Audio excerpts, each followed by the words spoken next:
Bienvenue à tous.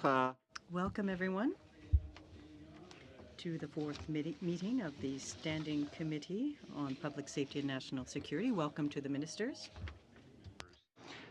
We are continuing our discussion around national security framework. However, we are particularly dealing with Bill C-22 today, which has been introduced in the House and has received approval at second reading to come to this committee for consideration. We're delighted to have both Minister Chagger and Minister Goodale with us today to present remarks. They each have up to 10 minutes. I understand they may not take all the 10 minutes, but we're going to commence. On va commencer avec Minister Chagger. We'll start with Minister Chagger.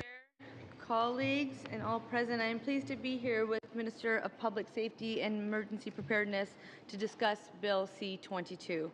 The bill would establish the National Security and Intelligence Committee of Parliamentarians. Within Canada's Westminster system, Parliament is the primary forum for democratic accountability. By its very nature, parliamentary business is by default open and accessible to Canadians.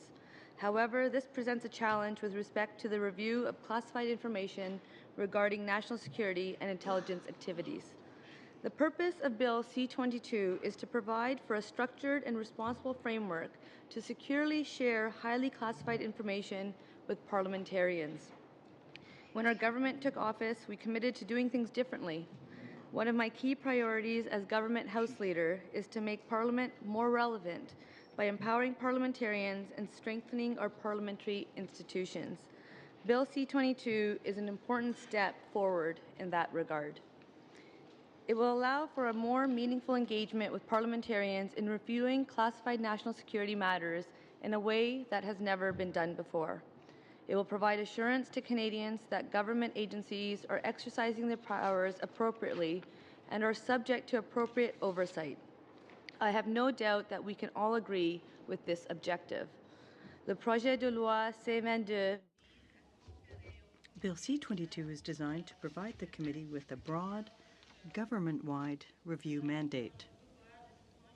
This includes the power to review any national security matter, including on an ongoing operation carried out by any department or agency of the federal government. I would note that this is unique to Canada, and no other Westminster model we examined, namely the UK, Australia, and New Zealand, provides for such a broad scope. We believe that this government-wide perspective is essential to enable the committee to perform reviews of our national security system as a whole and to advise whether it is functioning effectively and efficiently, while at the same time respecting Canadians' rights and freedoms. Powers of the Committee of Parliamentarians.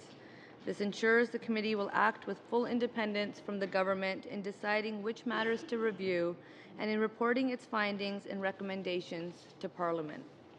As is the case in other Westminster countries that have established similar committees, such as the UK, the bill provides for certain safeguards on the most classified information and to ensure that the committee's work does not disrupt or interfere with government's operations. I would like to discuss some recent criticism of these measures. The Prime Minister's review of the committee's report prior to tabling has been characterized as muzzling the committee. This is an inaccurate characterization. I would like to note that other Westminster countries that have well-established national security committees also provide for similar reviews of committee reports prior to public release. This review would be done in consultation with the chair of the committee and for the sole purpose of ensuring that the reports do not contain classified information. The Prime Minister will not have authority to alter or redact the findings of the committee on the grounds that they are critical or embarrassing to the government. Rather, it is the committee that has sole authority to determine the direction and conclusions of its public reports, including how to redact any classified information. How any redactions are done is decided by the committee itself and not the Prime Minister. If the committee wants to use blacked out lines like in an access to information request, the committee can do so. If the committee wants to denote a redaction with an asterisk, as the UK committee does now, they will be able to do that. It's up to the committee. Certaines personnes estiment que le comité manque. Some have commented that the committee lacks independence because of certain restrictions on accessing and reviewing some operational information and activities. Mr. Chair, members of this committee will be examining each of these provisions in detail, and we look forward to hearing their views. However, I would like to highlight that other international models either prevent their committees from reviewing operational matters or limit such reviews to past operations only. We, however, have taken a significantly different approach.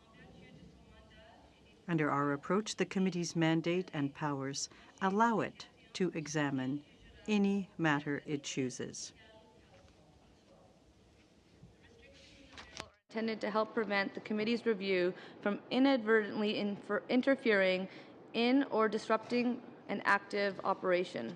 This will ensure that ministers remain fully accountable to Parliament for government activities and for taking corrective actions when needed.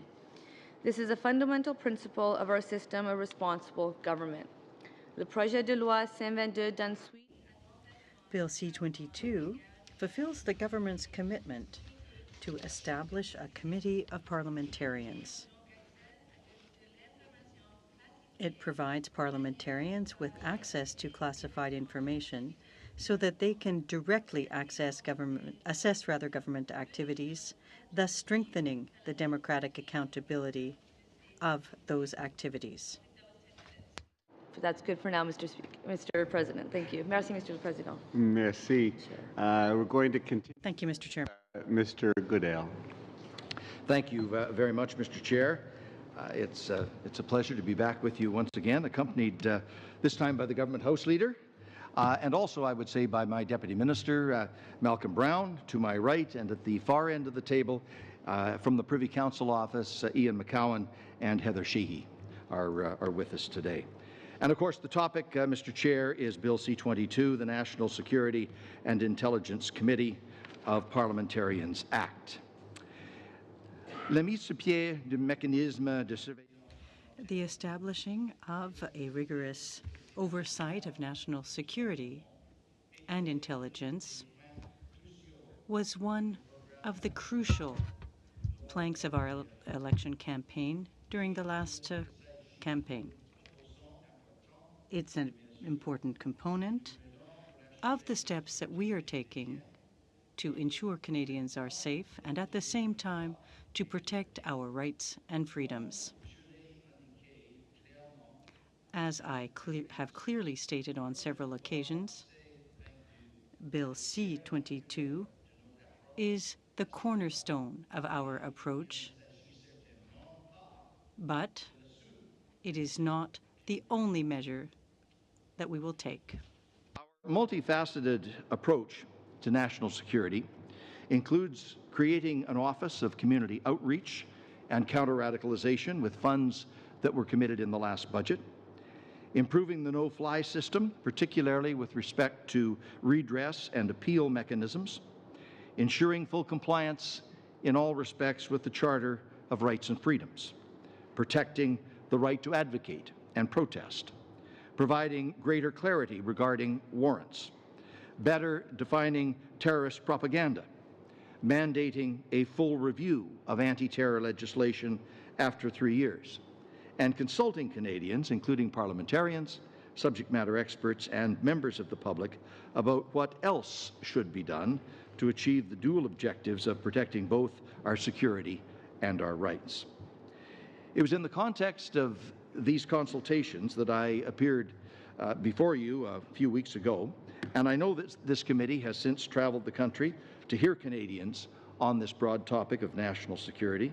I very much appreciate your engagement and I look forward to receiving the report that you will file, which will be an important contribution to this unprecedented national conversation about Canada's national security framework. Turning now specifically to this one element of that framework that we have before us today, specifically Bill C-22. It will, as you know, create a committee of parliamentarians with extraordinary access to classified information, so they can examine the security and intelligence operations of all departments and agencies of the Government of Canada. This is something that most of our allies have had for many years, or at least some variation thereof.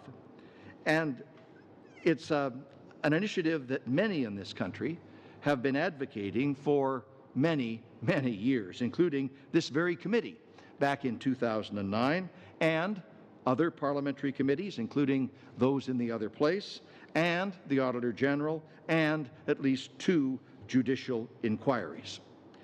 Bills quite similar to C-22 were introduced by the Martin government back in 2005 and by several MPs and senators over the past decade, but unfortunately none of them were adopted. Canada has therefore remained an anomaly among our allies when it comes to national security accountability, and at long last, this legislation will fix that gap. Now, I'd like to look just for a few moments more closely at how our proposed committee compares. That is, the Canadian committee. How does this Canadian committee compare to those of our allies that have Westminster-style parliaments? First, the scope of the Canadian committee's mandate would be distinctly broader than is the case in most other countries.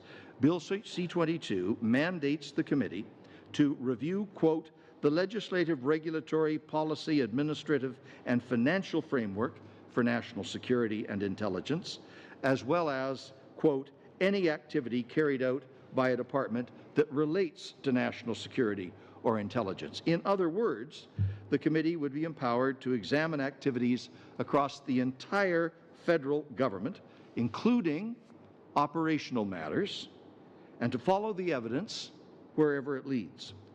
It's estimated that some 20 departments or agencies would be covered, and that list, I emphasize, is open-ended. It's wherever the evidence leads. This is in contrast, for example, to the British committee, which requires a memorandum of understanding between the committee and the UK Prime Minister in order to examine anything beyond the work of 3 specific agencies: MI5, MI6, and GCHQ. If the British committee wants to go beyond those 3 agencies, it actually has to negotiate a memorandum of understanding with the Prime Minister. Similarly, the Australian committee is limited to conducting statutory reviews of legislation and the administration and expenditures of particular agencies. In fact, in Australia, a parliamentary resolution or ministerial referral is required for the committee to even look at additional issues related to those same agencies. So you can see the language in the federal law here in Canada is substantially broader.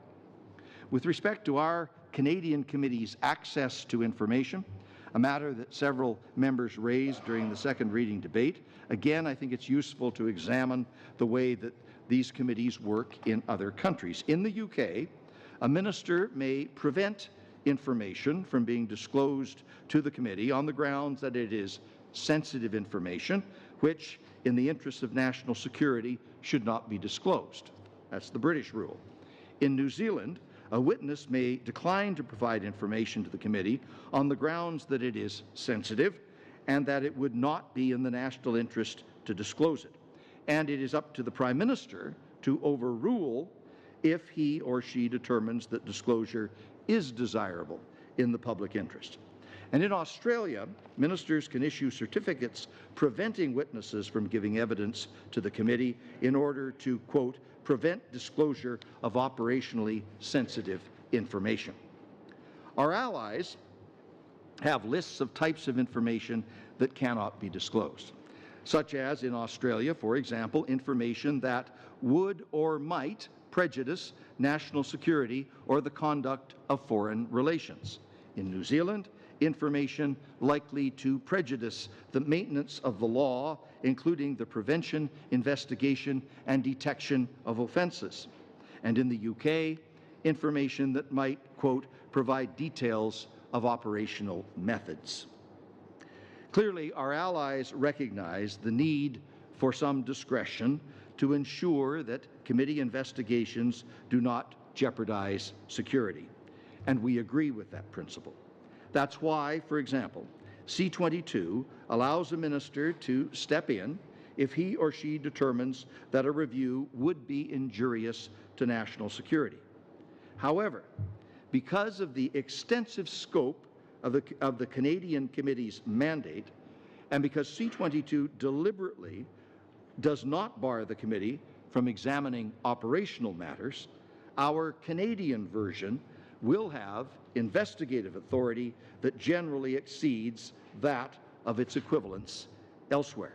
It might also be noted that if there is a controversy between the Committee of Parliamentarians and the government, the fact that there is a dispute about some activity or some information is something that the committee is perfectly at liberty to report upon.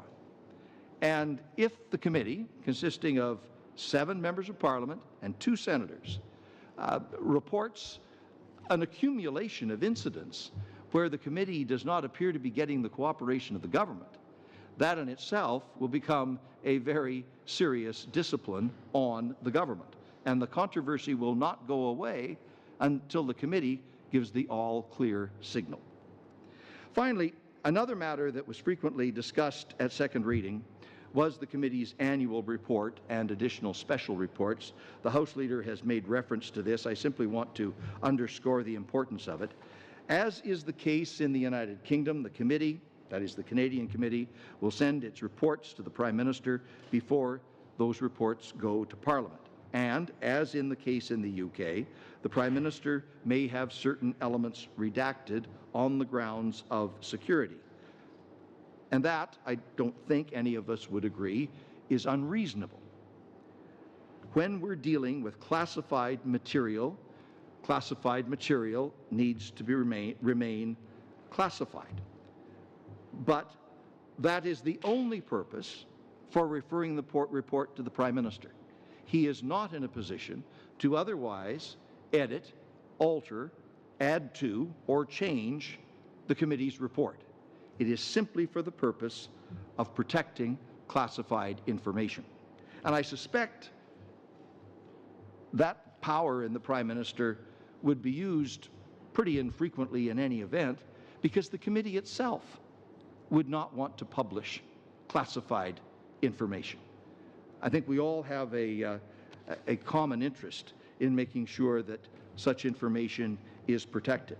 Otherwise, the committee can say anything it wants to say, and at any time. Une suggestion qui a été présentée. One suggestion that was put forth in the public report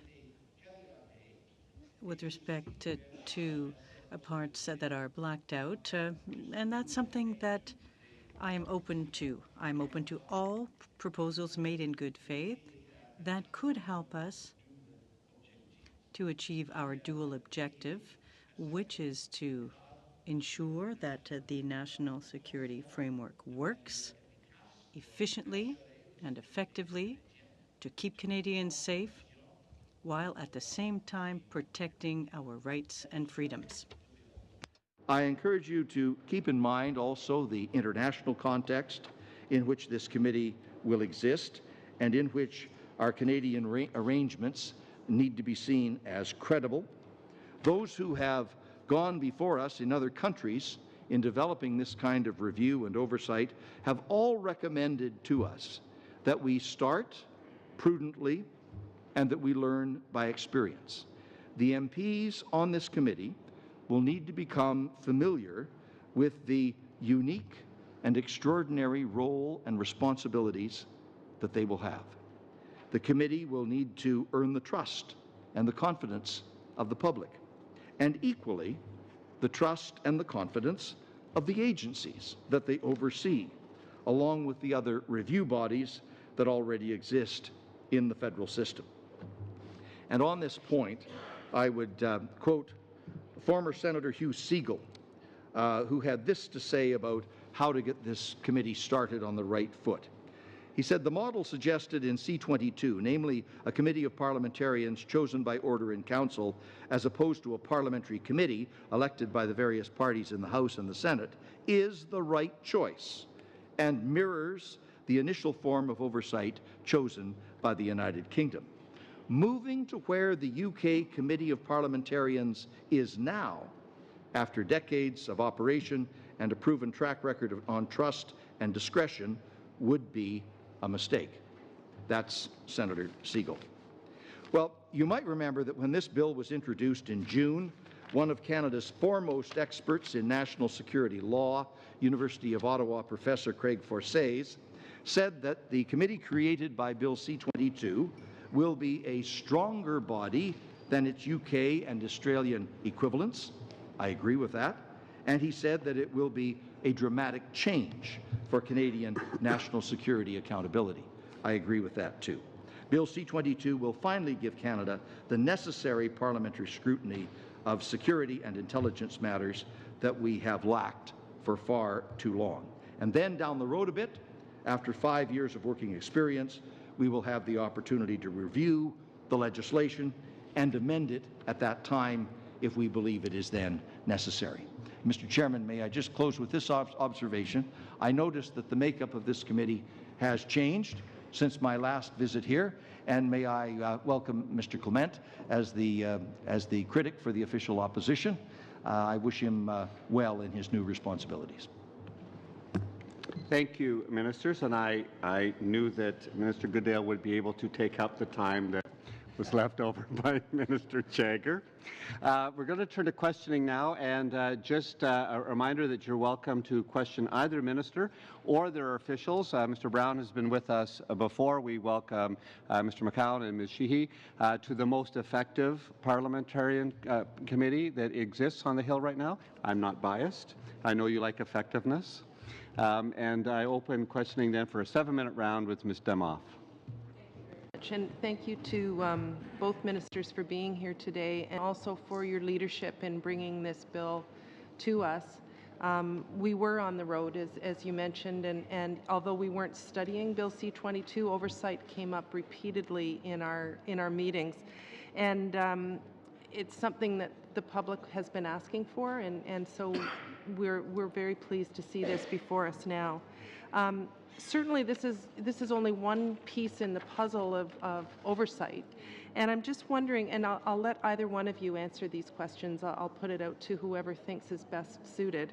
Can you let us know how you envision the committee working with the current oversight bodies? So, the RCMP Civilian Review and Complaints Commission, the Commissioner of the Communication Security Establishment, and SERC, the Security Intelligence Review Committee.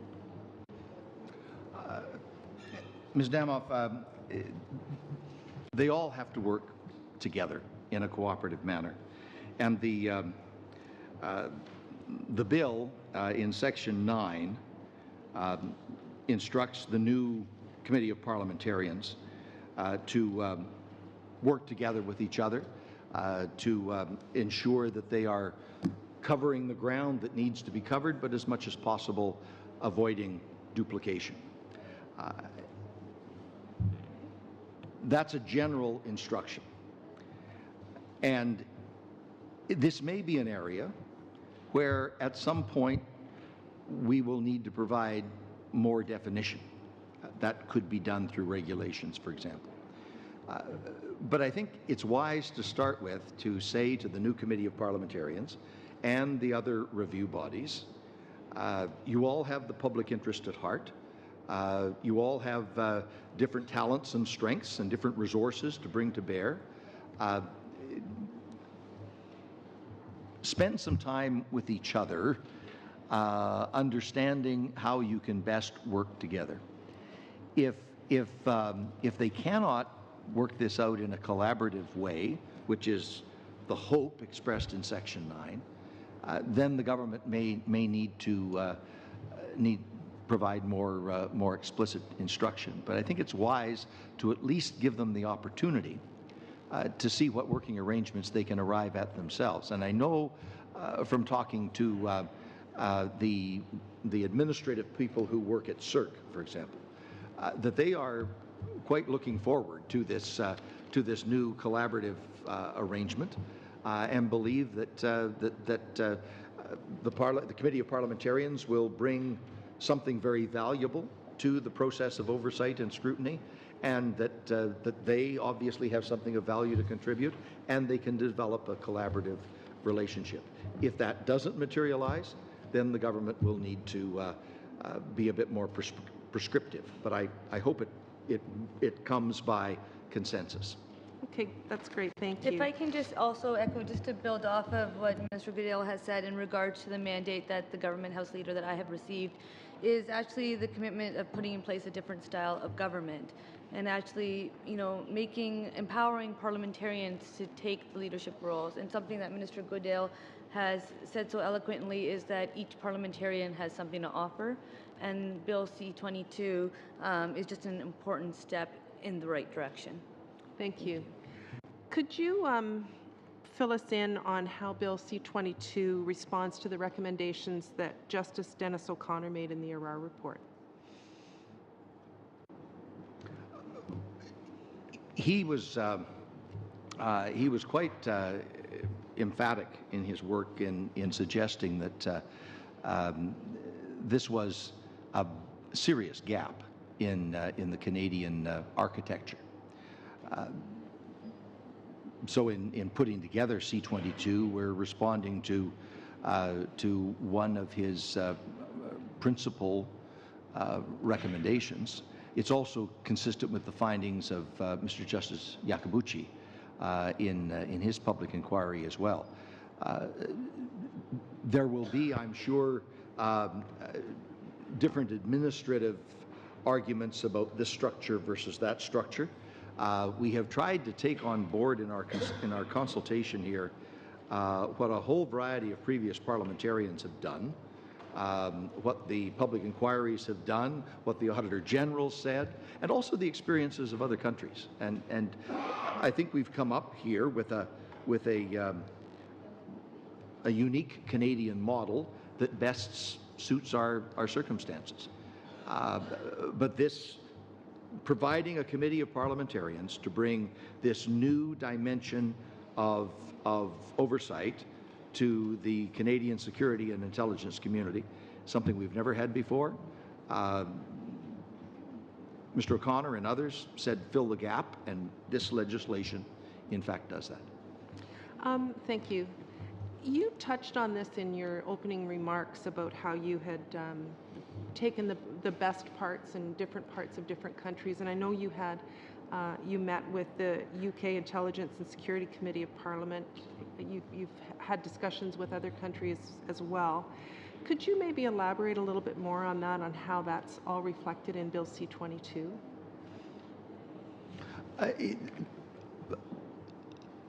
A lot of the specific advice I mentioned in my preliminary remarks.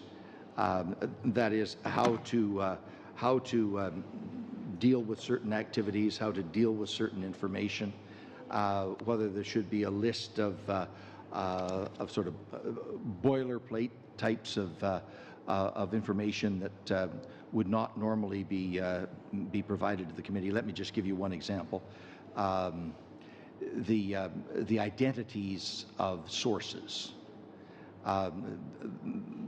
I think everyone agrees, and in fact there's explicit legislation elsewhere on the books in Canada that those identities need to be protected, and withholding the identity of a particular source of certain security information doesn't in any way impinge upon the committee's ability to do its job.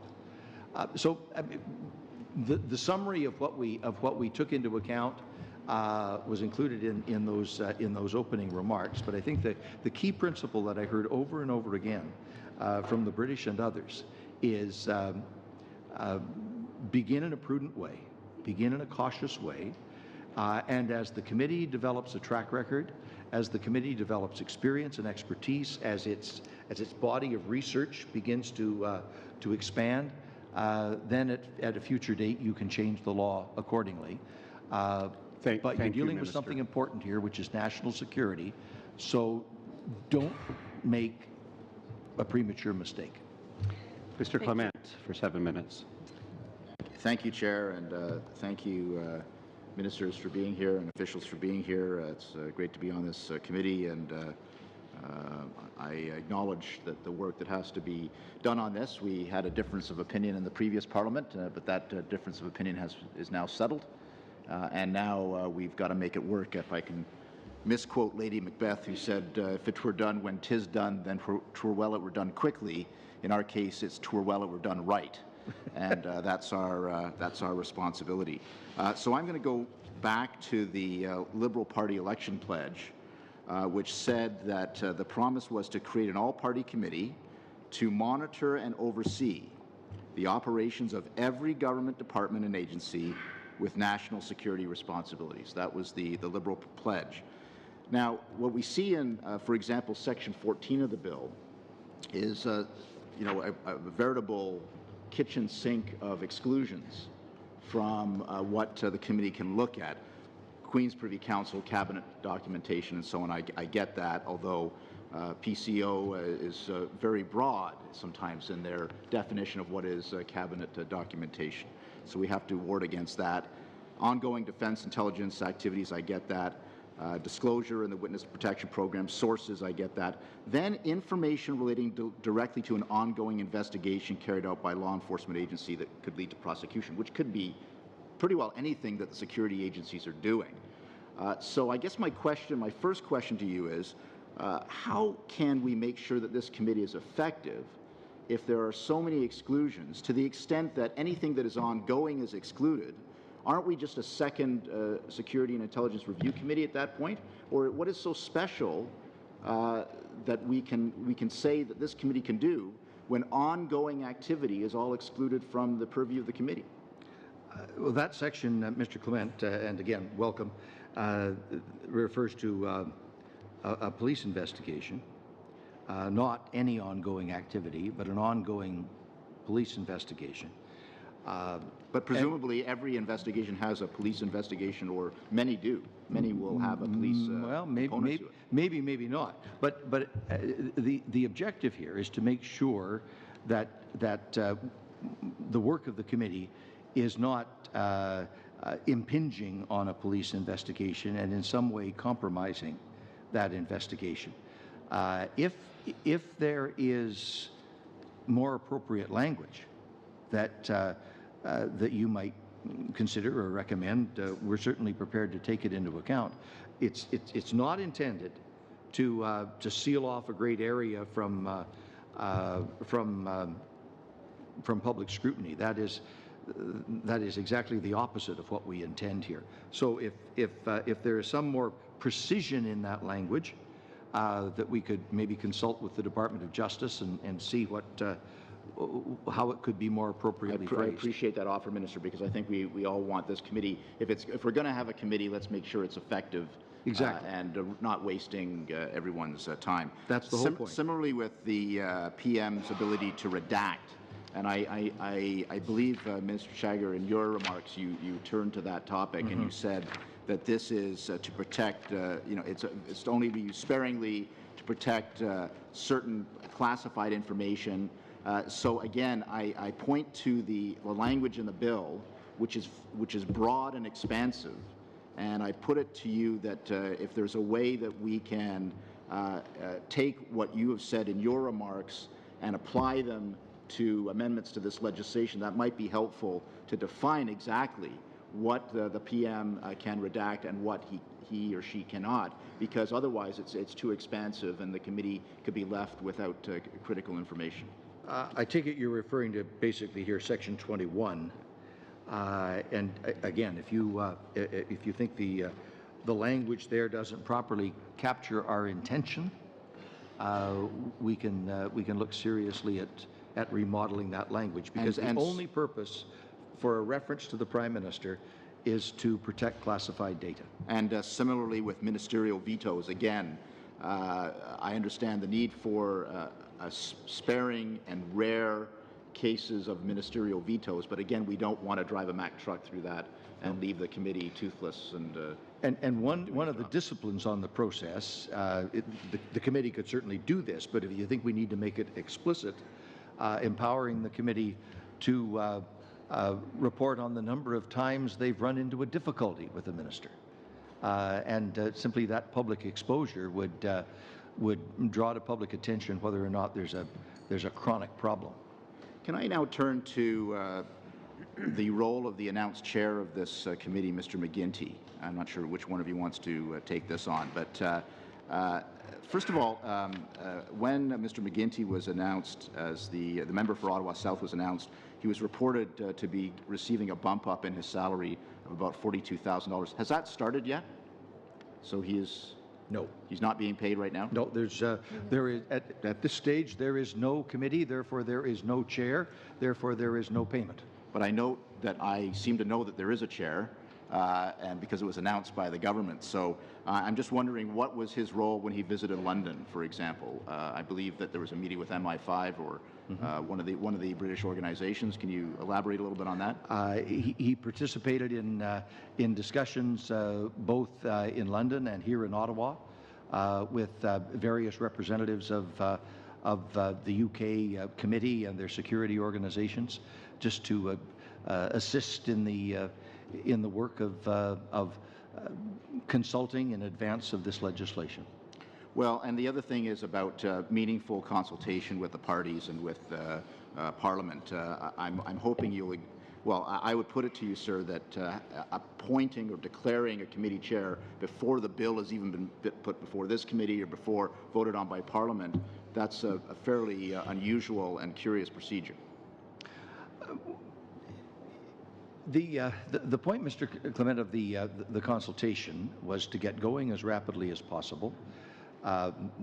There was a window of time back in January, February, when I had the opportunity, some space on the calendar to engage in the consultation, and I wanted to be sure that in that process, whether the consultation was here or in London, that I had the benefit of another set of eyes and ears, and someone that could participate with me in that process. It all helped to refine the detail that went into the legislation, but there was no special remuneration for that. A committee chair only gets paid when the committee exists and the chair is officially in place. Thank you, Minister, and thank you, Mr. Clement. And he is our newest member of the committee. I just also want to point out Ms. Watts, who Yes. is also the second newest member since you were here, and is adding great value. Monsieur Dubé. Is that great value in comparison to Tony, or? That goes without saying. Merci, Monsieur le Président. Mr. Dubé. Well, thank you very much, Mr. Chairman. Minister said when we were debating C-51 is he said, an oversight body looks on a continual basis at what is taking place inside an intelligence service and has the mandate to evaluate and guide current actions in real time. That is crucial and must be amended if we are giving CSIS the new powers proposed in C-51. That's not necessarily what this committee is doing, but I want to go back to Mr. Clement's point about the information that's available, because Minister Goodale, you quoted Craig Forsizi, and Professors Atke, Forsizi, and Roach in the Globe and Mail said that they were actually very concerned about the Prime Minister's ability to redact reports, but also how much information is shared. And Mr. Clement and yourself had an exchange over law enforcement investigations, but there's also defense intelligence and special operational information, which, as defined by the law, is very broad and leads to a web of inferences, where you basically find yourself in a situation where anything that can even be inferred from the information being given to the committee could be considered off limits to the committee. So without that information, how can the committee be expected to do its job, is the first part of the question. The second part is, if we have a concrete amendment for you to allow that information to be shared, would you accept that? To answer the latter part of the question first, we're prepared to look seriously at all amendments and give them a fair consideration. On your reference to redaction by the Prime Minister, again referring to my answer to Mr. Clement, if the language in Section 21 is Minister, I don't mean to interrupt you, but I did mention that in one of the quotes, but specifically about the information that's accessible to committee, those three categories, and how broad that is. It is what we want to have here is a committee with a broad mandate and narrow limitations. And if there's some part of Section 14 that you think is expressed in too general a set of terms, we're prepared to look at possible amendments to tighten it up. And on the point about redaction, the purpose of that is solely to protect classified information. And if the language in Section 21 is thought to be too broad, we can also look at tightening that as well. Merci beaucoup. Mon autre question, c'est concernant l'élection. Well, thank you. My next question deals with the election of the chair, because the chair has been appointed. We share the concerns raised by Mr. Clement. We knew the identity of the chair before the bill even came forth, but the president, or the chair of the committee rather, in the UK stated that, in his view, to implement public confidence was to give more authority to the parliamentarians to allow them to choose the chair of the committee. Is that something you would be prepared to consider? You know, I think that's the issue of electing the chair is something that might be preserved to the 5-year review when we get there. I think we have to recognize that at the moment, where the buck stops in Canada on national security is with the Prime Minister, whoever he or she may be at any given moment in time. And the Prime Minister is now in the process of creating a committee of parliamentarians to assume a portion of that responsibility. And as this process gets started and established and the authorities are devolved and so forth, the Prime Minister still retains ultimately that onerous responsibility. And I think it's reasonable in the first instance for the selection process to be handled in the way described in this legislation. That may change in future. So if the chair of the UK committee, if the chair of the UK committee is saying that for them, they realize that having that independence, or at least perception of independence, because perception is important, as we all know in politics, to perceive that the committee is really on its own and not having someone leading it that's named by the Prime Minister. What stops us from doing that now when we already have that example we can follow of how important that is for the public trust? Well, first of all, you have to build the public trust. And isn't that one way to do it, by electing the chair and not having a chair handpicked by the Prime Minister? Well, remember how the UK experience started. As Senator Siegel described in the quote that I read into the record, it started with a different structure, with more prime ministerial responsibility that was gradually devolved over time. And the advice from Senator Siegel, but also the advice from the UK committee, is start prudently, start cautiously, allow the committee the time to earn its credentials, both in the public arena and among the security agencies that it needs to oversee, and gradually, as that credibility grows, then structures can be changed. So I guess my question then would be to the government House Leader: if we're okay with electing chairs for these parliamentary committees like the one we're at now, what would stop us from doing it at this committee where it's so critical to gain the public trust and have that perception of independence? And I would have to echo the comments made by the Minister in regards to this being a step that's long overdue. It's the first of its kind. If you look at our Five Eyes allies, they all have similar committees. We're the ones who doesn't have one. So we're what we've done is that we've taken, I'd say, some good consultations and some good information to take a substantial first step. If you look at some of the endorsements this work is getting, they're saying it's a large step as a first step, but that's because we actually have people that we can look to. So I think when it comes to, just as the Minister has said, the buck stopping when it comes to national security with the Prime Minister, that appointing a chair this time, and that's why the review mechanism is so important. That's why I think improving the system is so important. Part of my mandate is doing government differently. And I think when it comes to improving upon the work that's been done, not to go on... But so we can elect chairs of these committees, and that gives parliamentarians more independence, which is part of your mandate. That's great. So are these parliamentarians less independent then? Is this somehow of a lesser parliamentary committee if they can't select their own chair, and we as parliamentarians on this committee did so? So this is a parliamentary committee. We're actually advancing a committee of parliamentarians. It's actually quite different. And that's where I think it's important to note that there is no history to a committee of parliamentarians like this in Canada. Well, there's the UK example, and they love electing the we chair. don't They live say in that's the been UK, great we live for the in public Canada. interest. After 15 Thank years. Thank you, ministers. After 15 years, not initially. Thank you. Mr. Mendicino.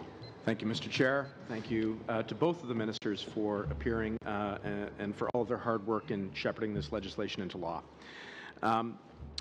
Minister Goodale, you spoke at some length about the Committee of Parliamentarians' mandate to conduct a review of ongoing operational activities.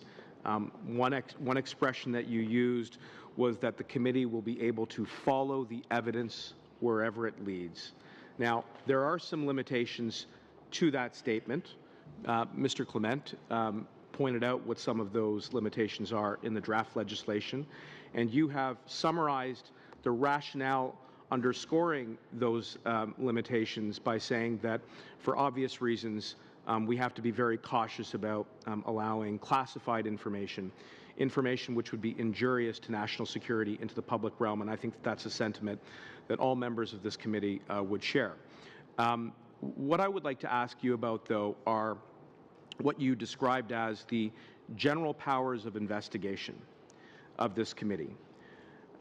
Now, there are some other contexts from which I think we can draw. So if you were to look at the legislation under the CSIS Act, which provides SERC with its mandate, there are some statements there that describe the powers of investigation generally. If you go to the if you go to the National Defense Act, the Commissioner of the CSE is empowered to conduct certain investigations by being granted powers which are the exact same as though, the exact same as a Commissioner of Inquiries under the Inquiries Act. So can you take a moment and talk about what kind of powers generally that you envision this committee having? Will they have the capacity to enter the premises, to examine documents, to summons or request witnesses to testify before that committee? They will have the authority to request all of that, Mr. Mendicino. The expectation here is that the agencies, CSIS, CERC, CSEC, CBSA, all of them, will respond in a very fulsome way to anything that the committee asks. If one of the agencies has a problem, then with a request from the Committee of Parliamentarians, then they would go to their minister, the responsible minister, and the minister would have to make the judgment call about whether they've got a point or not. If the minister feels that, in fact, there is some injury to national security that's risked in a certain set of circumstances, then the minister would need to explain that to the committee. And if the explanation is not satisfactory, the bully pulpit that's available to the committee will be a very powerful tool in the court of public opinion. The committee would also, I think, like to use the other powers of the other review bodies to make sure that the full scope of inquiry is accomplished effectively. And that's where the two levels of organization need to work together. Well, thank you for that, and you have anticipated the second area of my questions today, and that is to help you build on your answer to Ms. Damoff about how parliamentary oversight will collaborate with existing civilian oversight. Now, I understand from your answer that you would, as I comprehended today, like to see that process develop organically rather than prescriptively at this stage. Mm-hmm. But do you see some benefit, without being overly telegraphing at this moment, that as the Committee of Parliamentarians reaches out to SERC and perhaps the Commissioner of the CSE and other review bodies, that they should be talking about protocols around the exchange of information, around the referral of investigations and complaints, so that we can see a robust inquiry as the circumstances may dictate? I would think they may well want to enter into memoranda of understanding or protocols for how they will function efficiently and effectively with each other. That will take a little bit of exploration, but that would be one vehicle by which to ensure that they've got the ground covered, they're not leaving any gaps, and they're not duplicating. But it's interesting when you look at the resources that the Committee of Parliamentarians will have, and add to that, I know you can't just do a one-to-one addition here, but take into account the resources available to the Commissioner at CSEC and SERC and the CRCC. That is quite a pool of talent, substantially larger than would be available to the British Committee, for example. So I think you can be confident that the resources available combined in all of the review bodies, including this new committee, will be quite significant.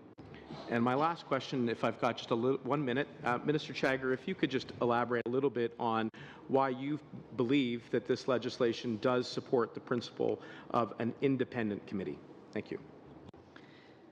Well, I have to say that part of the structure that we have within the parliamentary system of this legislation even coming to committee for us to have these conversations is only going to make this legislation better. I believe when it comes to the mandate that Canadians have given us to advance a more open, more transparent government, to empower parliamentarians, this is a step in the right direction.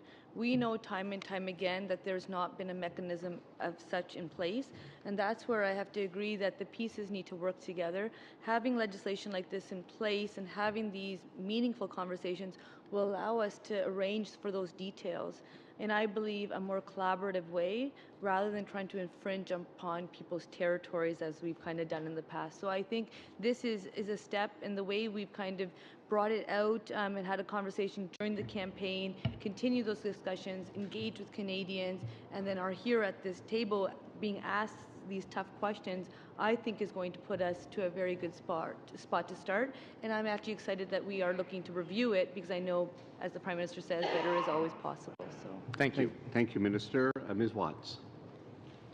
Thank you very much. And I just want to talk a little bit about openness and transparency and being an independent committee. Now, I mean, the common thread that we saw when we went across the country was around having an elected chair. It is around transparency and around openness. And with a chair that was already picked back in January, it doesn't instill any openness or transparency or confidence, frankly. But I do want to come back to a couple of points, and within the context of the bill. So the committee reports to the Prime Minister. The appointments are recommended by the Prime Minister. The chair is appointed by the Prime Minister. And Ms. Chagger, you had mentioned that how any redactions are done is decided by the committee itself and not the Prime Minister. Well, this is in direct conflict with the bill that's written in 21.5, where it says, actually, after consulting with the chair, that the Prime Minister, if he is of an opinion he directs the committee to change the report. So I'd like to get your comments on how that's transparent, how that's open, and how that instills confidence with the general public, and how that is empowering parliamentarians. So I thank you for that comment, and I will echo the comments that my colleague has made in regard to it coming to this committee, and any new wording that you might want to would provide, we would definitely be open to. And when I read the same... Okay, so let me just jump in because we got limited time. So what I'm hearing you say is that under this section, where I've just read what that says, that we can amend this section to, within this committee here, that allows, and I'm using your words again, that the committee itself, not the Prime Minister, will look at redacting information. And while I get the issue around national security and the buck stops with the Prime Minister, totally get that I don't think there's an argument there. I think it's about how the structure is set up and how we're going to move forward, because a bill is a bill and the language is very important. And we can say, well, offer up some amendments, but what assurances do we have as parliamentarians that this will in fact be passed? So I'm going to actually get my deputy to comment, but I just want to also say, when it comes to the GIC appointments and it comes to the people who will be on the committee, the Prime Minister will be consultating the leaders of the opposition and third party and so forth. Like, so it's not that this is not the approach that's intended. Sometimes the way we read things are different for different eyes. Well, but I'll the get you a words are right here. I can clarification. read it to you. I mean, it's I read didn't the make same it up. paragraph and I got a different. You should see my comments. Actually, I took the opposite way of it. So interesting. Yeah. Well, this is the bill. This is the actual bill that was. I do too. Okay. Yeah. You've actually, it's the right section in terms of the provision that has been under discussion. What I would say on that is that the intention is for the Prime Minister to make a determination with respect to the types of information that are flagged in 21 sub 5, indicate that to the committee, and then it's for the committee to determine basically how to adjust the report with respect to that information. As was indicated by Minister Goodale in his earlier comments, there's probably a number of ways that could be done, but there's sort of a two-step process, if you will. First of all, the Prime Minister indicating that some of the categories that are flagged in 21 sub 5 are in play, and then it's over to the committee to determine basically how to adjust the text, whether it's blacking out or some other means, in order to look after those concerns. Right, and it just, like I said, I mean, it's after consulting the chair of the committee. I mean, it's written right here. So you know, I mean, the legislation, or the pending legislation here is in black and white, and we need to make, and I think we're doing the clause by clause, going through this to make amendments afterwards. I just want to make sure that, because there's a difference between intent and actually making sure that we've got the appropriate wording, and I think, as my colleague has said, this is something we want to get right, and we want to move forward and make sure that everything is covered off. And this just isn't a committee that is perceived as being governed by the governing party. Could I have a thought there, Mr. Chair? The committee produces a report and submits it to the Prime Minister. This subsection 5 obliges the Prime Minister to consult with the chair of the committee about the content of the report, specifically to identify those things that are mentioned in section 5 that would be injurious to national security. And then the Prime Minister essentially turns the issue over to the committee again. If there's nothing in the report that is injurious to national security, fine, done. It's all over. If there is something, there are two ways you could do it. The Prime Minister says, well, I'm going to rewrite your report for you. Or he can say, no, here's the problem. This element of information is injurious to national security. Please adjust your report to make sure that confidential or classified information. I need to answer there. The pen stays in the hands of the committee, not the Prime Minister. Thank you, Minister. Thank you, Ms. Watts. Mr. Diorio, we're going to squeeze in a few more minutes. Merci, Monsieur le Président. Well, thank you, Mr. Chairman. I'd like to mention that I have some questions With respect to parliamentary immunity and the restrictions that are imposed there and the way that that will be exercised, I'd like to put those questions in a different forum and in a different format. I, too, would like to thank you for the colossal amount of work that has been done on this important issue. My first question is for the government House Leader,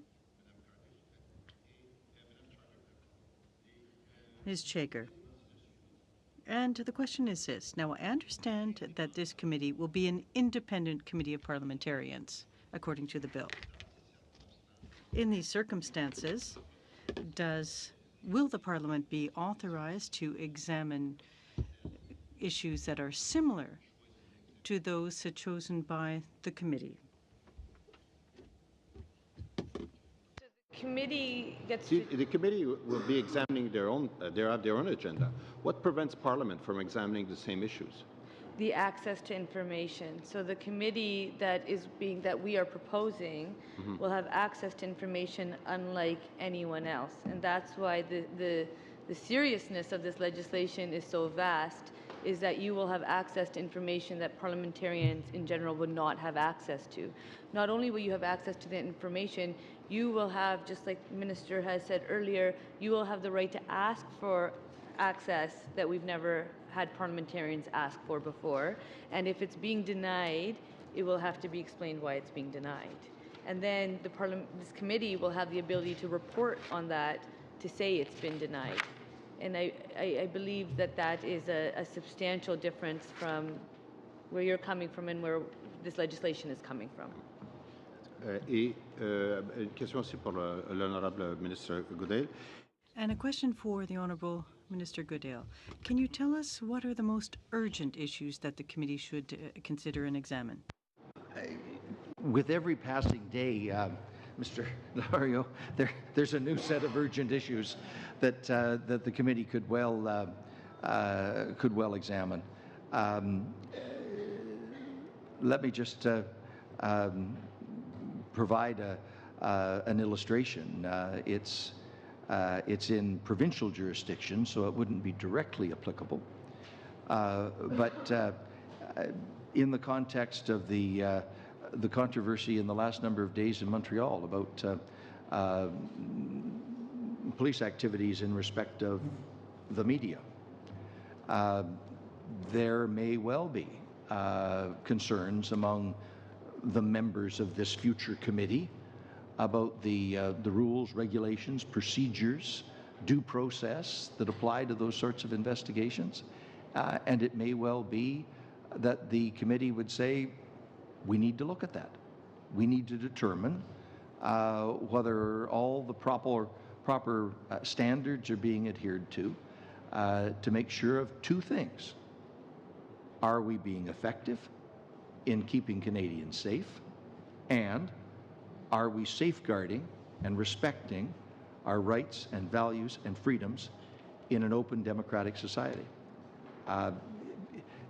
There will be a vast array of important questions that this committee will need to turn its attention to when it's finally established.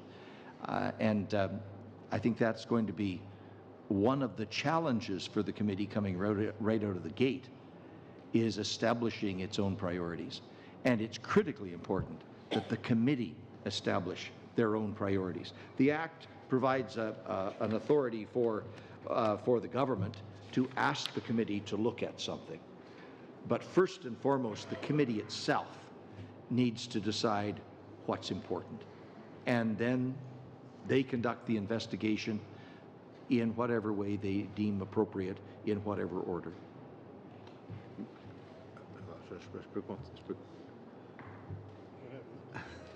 Alors, si on prend le... Well, if we look at the situation reported in the media regarding the surveillance of a journalist by the police force, there would be competing jurisdictions. It's a provincial jurisdiction, but the... Pourriez-vous nous indiquer à l'aide de cet exemple? Well, with that tangible example, what kind of action would the committee take in those types of circumstances? in that particular case, it's beyond the committee's jurisdiction because it's at the provincial level. But if it involved the RCMP, for example, and if the issue were national security, obviously that's the ambit of the committee's focus. It has to relate to national security and intelligence. The committee would have the authority to examine the full scope of what's going on and make a report in due course to Parliament and to Canadians if they found that there was something wrong. Merci, Minister. Thank you very much. Merci, Monsieur Diorio. That ends, I think, our time commitment with the ministers. I'm going to ask for a very quick turnaround. I know you'll be popular. And then we can continue with officials for the remainder of the hour.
Call us back to order.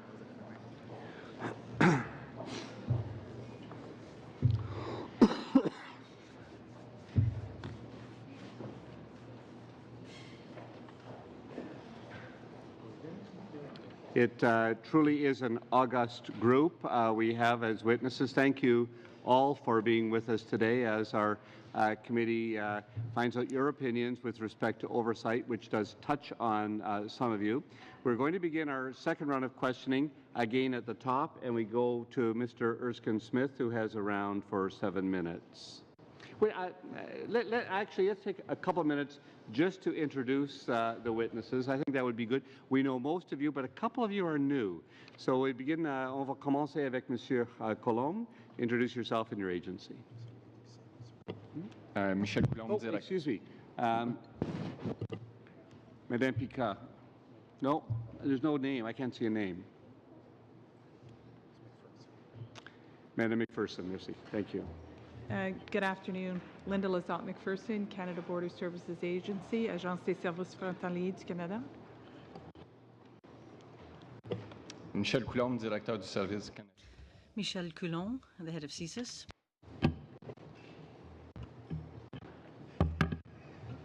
Heather Sheeham, Director of Operations at the Machinery of Government, Privy Council Office. Ian McCallan, I'm the Deputy Secretary to the Cabinet for Governance at PCO. Malcolm Brown, Deputy Minister of Public Safety, Canada. Bob Paulson from the RCMP. John Davies, Director General, National Security Policy, Public Safety. And Dominic Lachon, I'm the Deputy Chief of Policy and Communications from the Communications Security Establishment. Thank you very much for being here. We are going to begin with Mr. Erskine Smith for 7 minutes. Perfect. Thanks very much. I'd first I think we're all on the same page that review is important. We have bodies, CBSA we don't have reviewed, but the other three bodies that we're going to talk about, RCMP, CSE, and CSIS, currently have review mechanisms. I'd like to just briefly, for the officials of those four bodies, does anyone have any issue with the information that you're currently required to give over to the respective review agencies? Is there any concern at all about the information you have to give over? No? Okay, so that leads me to this question then. I understand from Professor Forsyth that, in fact, the review agencies have more access to information than the parliamentary committee as designed under Bill C-22. So why wouldn't this committee have the same access to information as the review bodies if none of the agencies have any concerns with that sharing of that information? So I'd put it to Mr. Brown or Mr. McCallum. I guess I would say that there's a couple of differences here. First of all, the review agencies all have a complaints function as part of their framework, and they operate in a quasi-judicial frame, so they're a slightly different creature, if you will. Also, what's trying to be achieved here in terms of this proposal is something that's fundamentally different, I would argue, in a couple of ways. First of all, the design is to give parliamentarians direct access to information on national security matters, and to do so in a way that's right across government. You referenced the review agencies. Obviously, they operate in a particular sphere, or three particular spheres. What this committee does is gives a broader frame in terms of being able to pursue national security and intelligence matters right across the board. Though we heard from the, I forget which minister, we heard that there's to be a collaborative arrangement between the expert review bodies and this parliamentary committee. And if the parliamentary committee has less access to information than the review agencies, is that not going to impede that collaborative spirit? I apologize, my microphone is acting up. The statute, as you'll have seen, allows for the transfer of information back and forth between the review bodies and the committee in certain defined circumstances. There's also a request that they're not, or ideally that they work in a way to try to avoid duplication. I think Minister Goodale did a good job of describing what's hoped will unfold here in terms of the committee operating in conjunction with the review bodies. And I do understand that they have to work in conjunction, I guess. I'm trying to pick up on Professor Forsyth has noted, though, that if you have certain bodies with certain access to private information, and you have a body that wants to work with, so a parliamentary committee that's going to work with those bodies but can't access the same information according to Bill C-22, isn't that going to impede their ability to work together in some instances? I guess what I'd say again is that there are different purposes here. In terms of the review bodies, again, there is, for example, a complaints function. There's a quasi-judicial frame. So it's not exactly the same frameworks that are being compared here. What we've tried to do is allow for maximize the cooperation possible between them, recognizing that they're obviously looking at areas which have some similarities at times. When it comes to, we see injurious to national security a number of times, at least 3 times, Section 8, Section 16, Section 21, probably more times. When it comes to the exclusion of information in our in the legislation from the other our allies, the exclusion is very specific and defined in the legislation. I noticed that there's no definition of injurious to national security. Shouldn't we have a definition in the Act?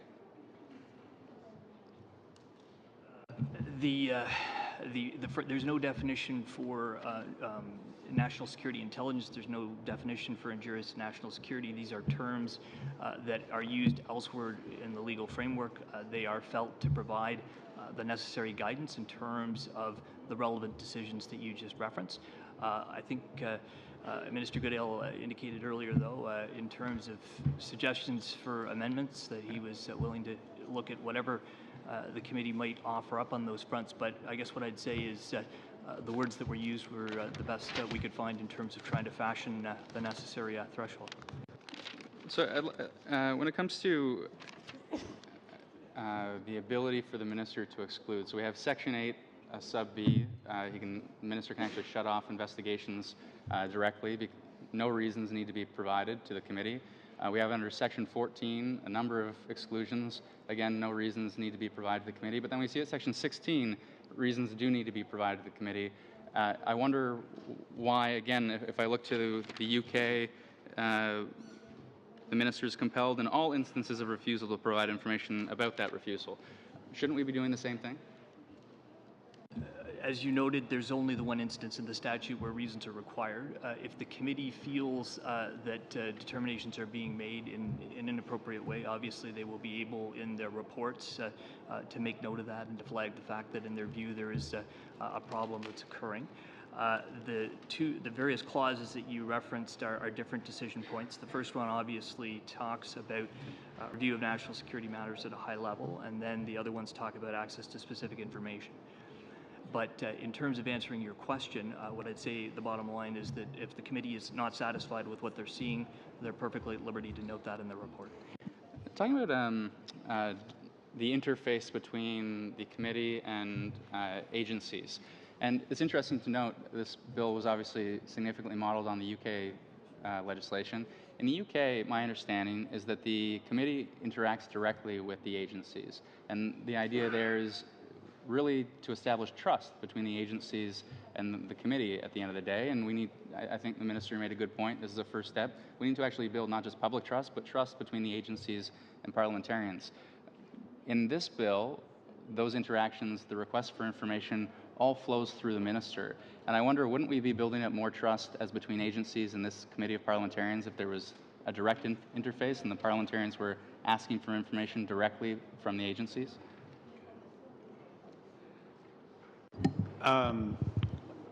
The presumption is, in fact, that the requests, technically, because each minister is responsible for the agency, each of the agencies, that technically the requests would flow that way. But practically, our expectation is that each of the heads of agencies and their staff, as appropriate, responding to whatever demands for information the committee may have, would appear before the committee on a regular basis, and so there is in fact nothing in the legislation that would preclude that from the legislation is very permissive in terms of the committee being able to meet with and talk to whoever they'd like to. Thank you, Deputy. Mr. Miller. Thank you very much, Mr. Chair, and to all of our witnesses, thank you very much for being here. And I had some questions that I would have liked to have asked the ministers, but of course there's never enough time. So what I want to ask about here, Ms. Chogger mentioned about doing things different, and I mean it's obvious that goes from everything from how chairs are selected, you know, to money for access to ministers, etc. So I think Mr. Brown or Mr. McCowan, you as deputy ministers may be the one to answer this. Going forward, since we're doing different, does this mean that all committees, standing committees, special committees, etc., will now have the chairs appointed by the Prime Minister? I'm not sure how much further I can add to what the minister said earlier, other than to say that this committee is an unusual committee. It would be a statutory committee of parliamentarians, a creature of the executive, not a creature of parliament. So it's fundamentally distinct and different from the other committees that you mentioned, where I understand there is the election of chairs, but there is a distinction between the two. Okay, that's a good point, something different. And back in 2008, we had an unfortunate listeria outbreak in Canada. Unfortunately, a number of Canadians died as a result of that. And there was a special committee formed and what have you. And by chance, I was elected as chair of that committee. A number of us were, of course, appointed to the committee. but the chair was elected. So it was a different kind of committee as well, but the chair was still elected. So what makes this different? I'm not familiar with that particular committee. All I can say, again, in terms of what makes this one different is it is a creature of the executive, similar to how the UK started out when they first went down this road. And in that manner, it is distinct and different than the other committees of Parliament. Beyond that, I'm not sure what I can add beyond what the ministers said earlier. Okay, I respect that. Don't agree with it, and not that I disagree with you. I just the point of it. Mr. Goodale, when it was mentioned when he was here, he implied. No, he didn't imply. He said that this committee is new, so it doesn't basically need to learn from the examples.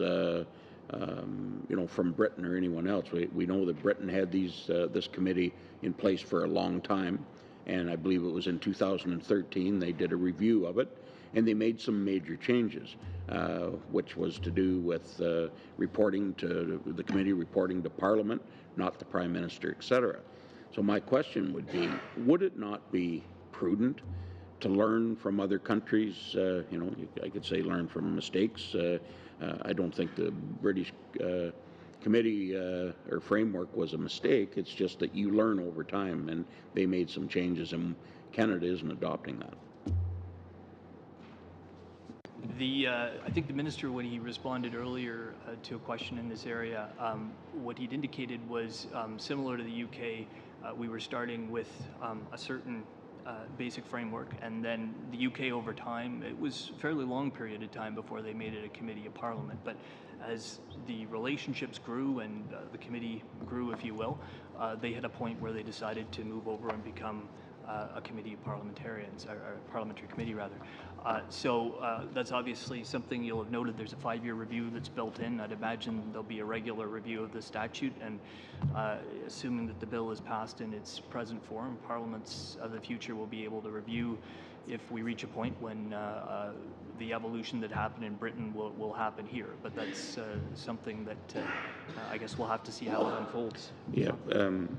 If you permit me, I would also add that it is, I think the committee that's before, the proposed legislation that's before the committee is in fact in many ways substantially more broad than the committee in the UK in terms of scope, the degree to which the mandate of the committee, the ability in terms of looking at the minister's been very clear, ongoing operations. So I think actually, not in every case, but I think if Minister Goodale here, he would point to areas where it's not just simply a cookie-cutter approach with a model of 15 years ago. Okay, and when he did that, I mean, it was a pretty cheeky comment that basically because this committee was new, we shouldn't learn from other countries. But anyway, to move on, I want to go back to some earlier questioning about Chair McGuinty and his travel to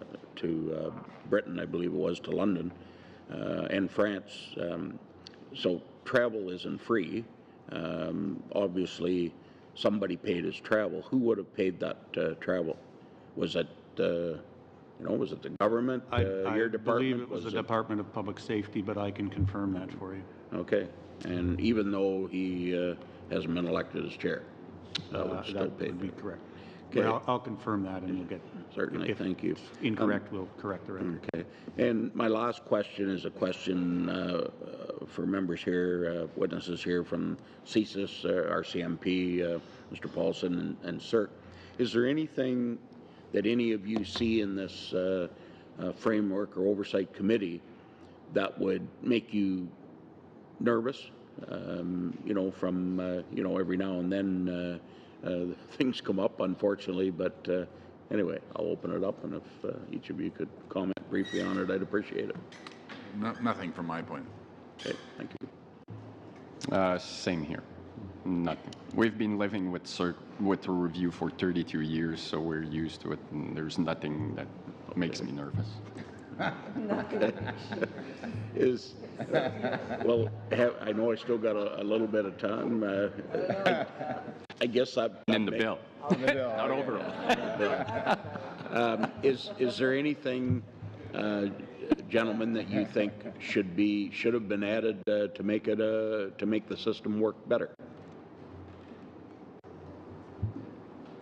Mr. Cologne, Mr. Paulson. Well, no, I think I've long been a proponent of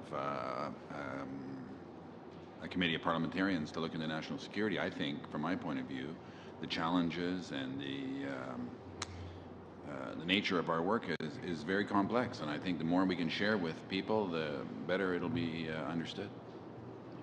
Thank you very much. Thank you, Mr. Miller. I would have given you more time if you had brought some international prize-winning ice cream from your riding. Okay. That's an injurious to your diet. It is. Monsieur Dubé. Merci, Monsieur le Président. Well, thank you, Mr. Chairman. My question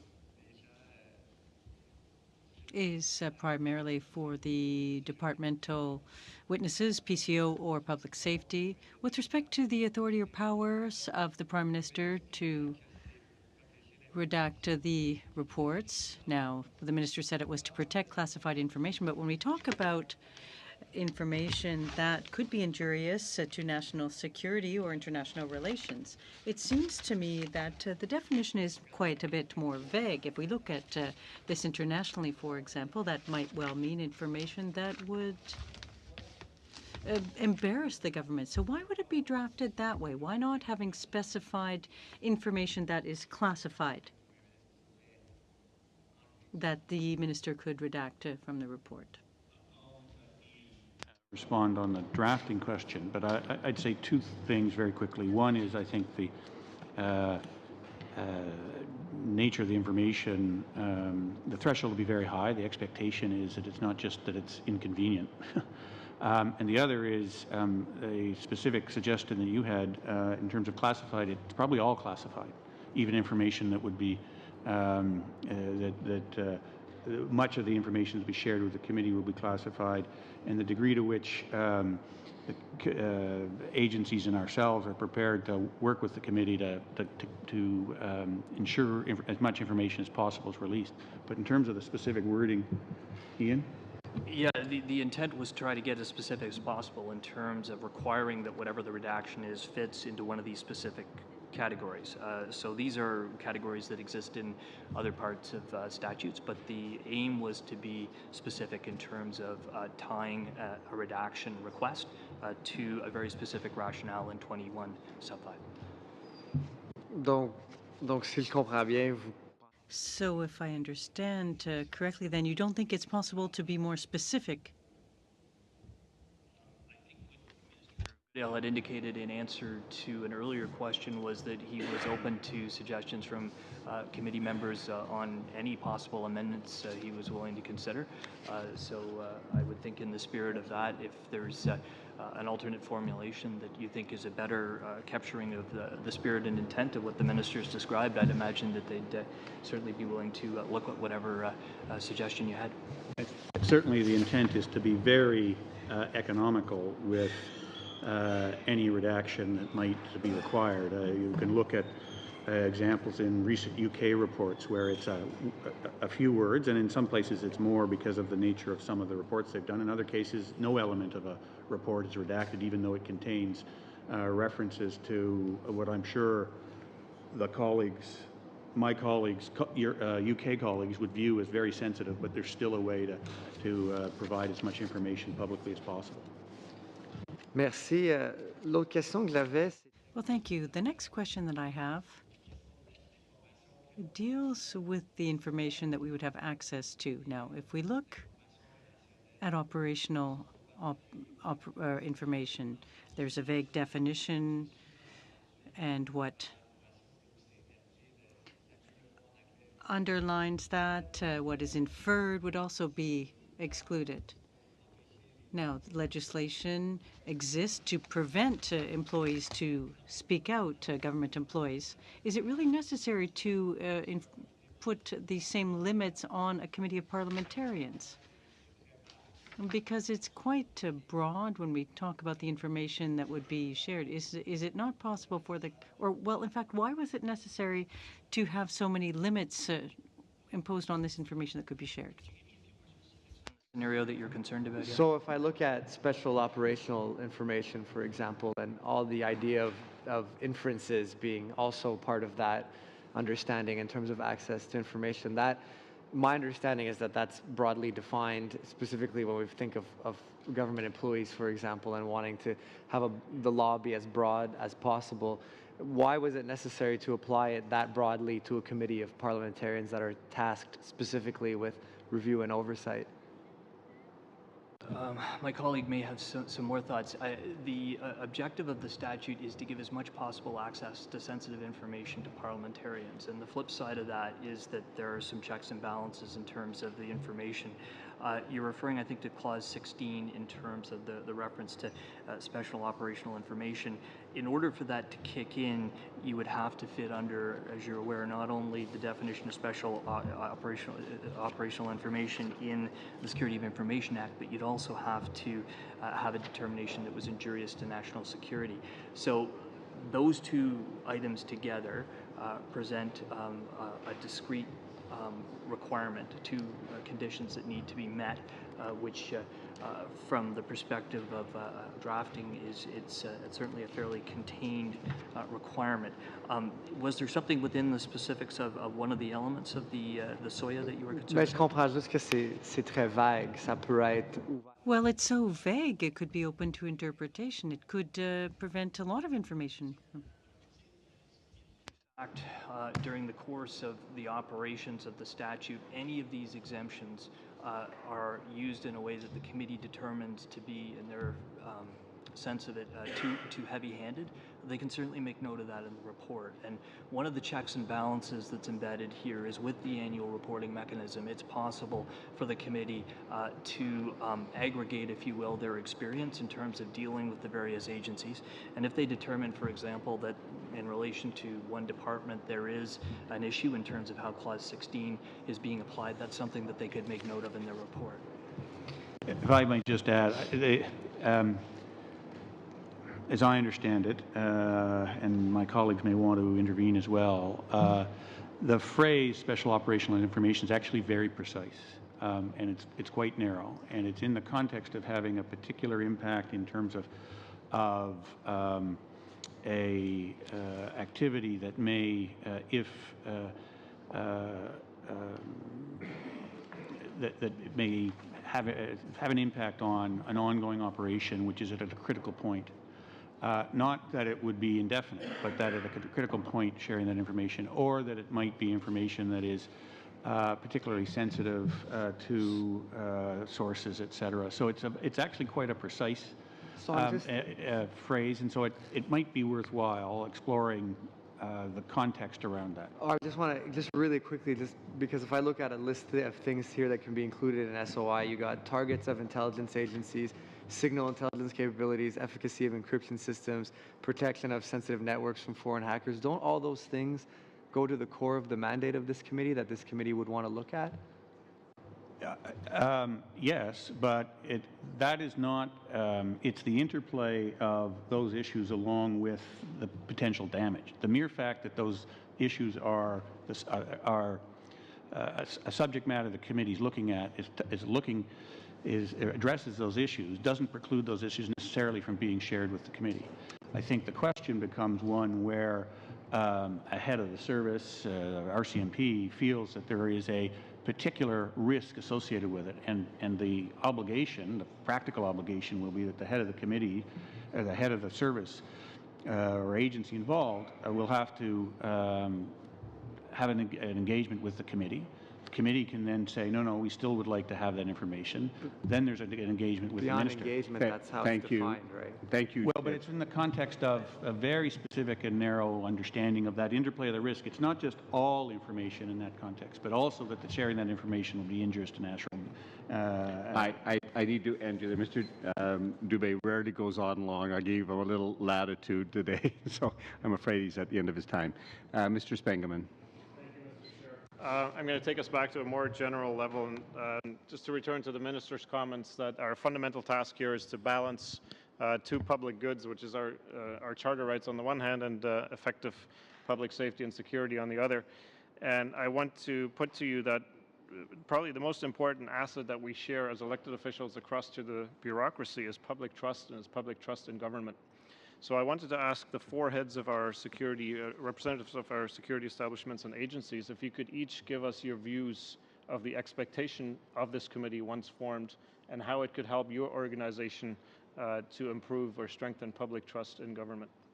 And maybe we'll go in the order of that you're listed on the agenda, which would start with Commissioner Paulson. Well, I think I agree with the premise of the question. It's absolutely vital to the success of our organization and our mission that we have the trust and confidence in our ability to do our job with Canadians. And that comes from I think, a detailed understanding of the complexities that attach to our work. And in that regard, I think we will be completely forthcoming with the committee on how we approach these national security investigations, what the challenges are, what the risks are, and in doing so, broaden the sort of ambit of understanding of those challenges. So I think it's a very important step. Thank you. Can we go to Director Coulombe for your views? Well, I would agree with Commissioner Paulson just said. It's just to have a more informed discussion. For example, you mentioned about challenges. What is the threat environment out there in terms of classified information? What is really the threat? What are the gaps in terms of tools available to us?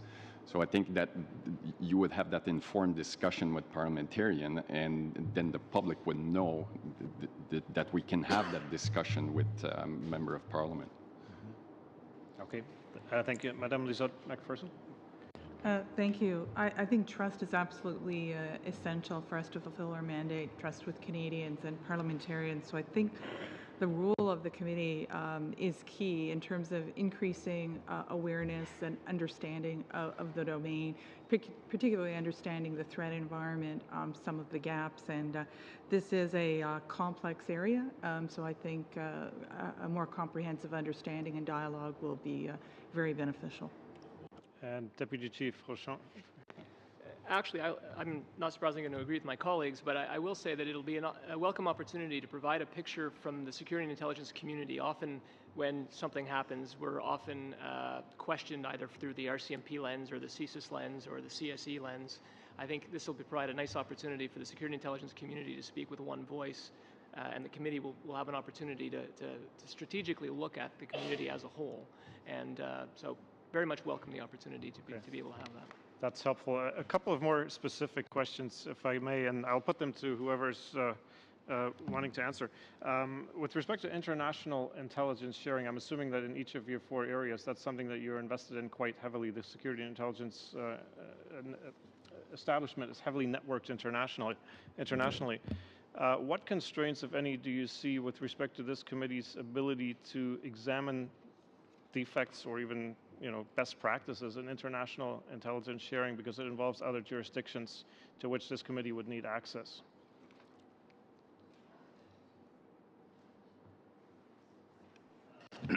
So to the extent that information is in the control of any of the departments, it's fair game for the committee to look at it.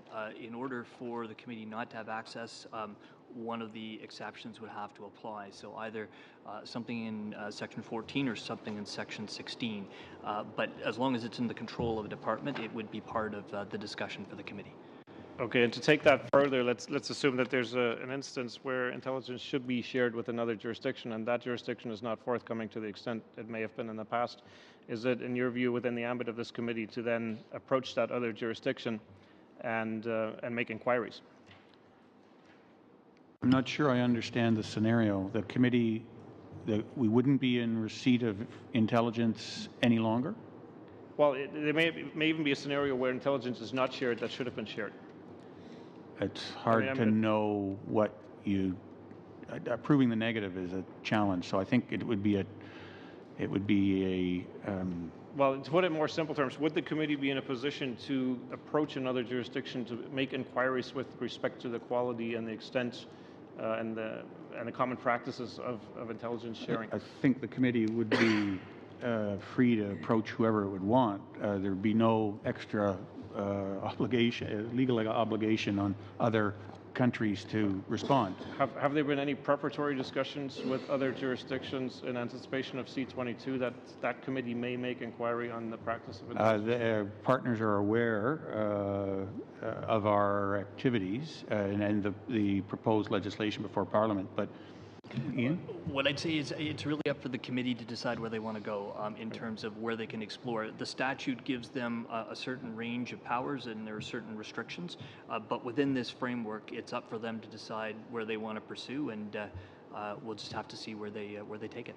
Okay. But I would just, I'm probably going to regret saying this, but I would put it in the inverse how this committee, this committee of Parliament would feel about there being these officials being called before a committee of another country. Sure. So no, I do think there's a and the limits flow of to this. The limits of the information, as you know, in the statute are focused on information being held by departments. So I think it's an open question just how far the committee could go in that direction if that's where they choose to go. It's culture change, it's evolutionary, and practices may dictate the outcomes in the future.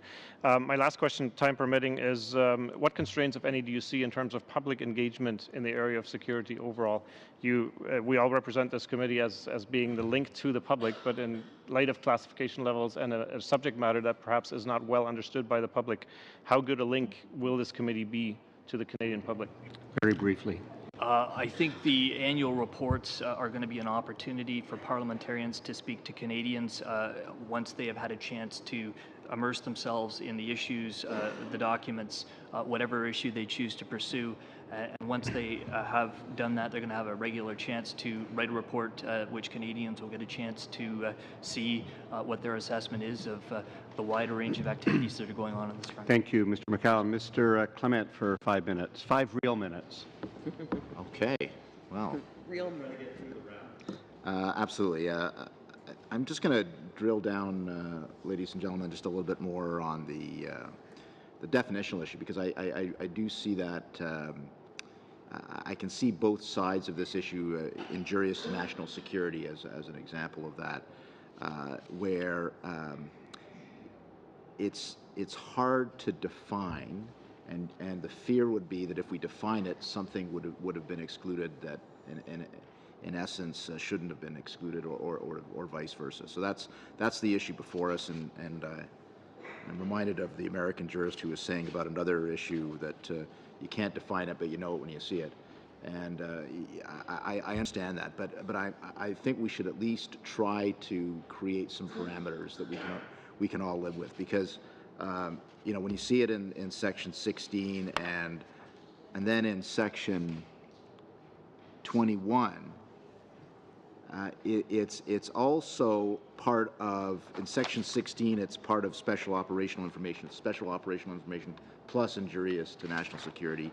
And then in section 21.5, you've got a whole list, including disclosure, injurious to national security, national defense, or international relations. Something injurious to international relations could be, I mean, somebody's got to help us define that, because I can see us easily getting into a disagreement on what is injurious to international relations. That to me is even less defined than injurious to national security. So I guess, Deputy, if you can expand on your thoughts a little bit on how, if we wanted to nail this down just a little bit more without getting into the situation where we've created a dilemma, I would appreciate, or any of your colleagues addition to this this testimony. I think you summarized the tension very nicely. Obviously, the more specific you get, there are other risks that arrive with that. I think Minister Goodale had indicated that he was willing to look at whatever suggestions the committee might come up with in terms of alternate language. So I think there's definitely some possibilities there. I guess I'd make 3 points just in terms of Clause 16, which was the subject of the earlier questions. Very quickly, first of all, it is a ministerial discretion. So assuming that the threshold on the test stays exactly the way it is right now, a Minister of the Crown who's responsible for the agency in question has to sign off that that standard has been met in the circumstances. Secondly, if the committee is not satisfied with how that exception is being applied consistently across a period of time, they can make note of that in the report. So those are clear checks and balances that exist in the system. And finally, just a clarification, the one reference to special operational information is defined in the Security of Information Act. So there is some precision around that particular term, but I take your earlier point that there's a number of the other thresholds which are cast at a higher level. Yeah, sorry, I don't have the Security of Information Act before me, so can you just read into the record what that definition is, if anybody has it?